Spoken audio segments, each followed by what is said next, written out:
જય હિન્દ, જય ગૌ માતા. જય ગૌ માતા. આપણે શા માટે અશોકભાઈને જે દિલ્હી સુધી જવાનું હોય છે ગૌ માતાના હેતુ માટે, તો આપણે કોઈ અધિકારીઓની અંદરથી સૂચના હોય છે પ્રોટોકોલ આપવા માટે? જી, અમને જે અશોકભાઈ જે સરકાર તરફથી પ્રોટોકોલ જે તમારી સુરક્ષા માટેનો જે અમારી હદ આવે જે ગીર સોમનાથ જિલ્લાની અને તાલુકાની, જ્યાં સુધી અમારો પ્રોટોકોલ ત્યાં સુધીનો તમને છોડવા માટે હાજર છે.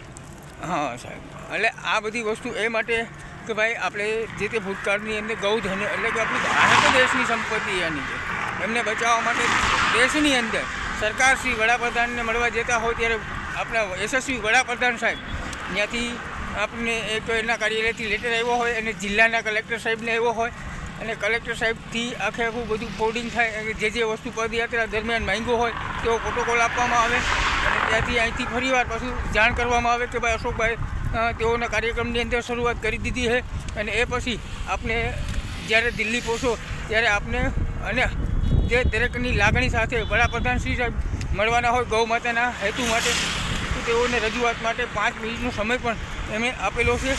જય હિન્દ, જય ગૌ માતા.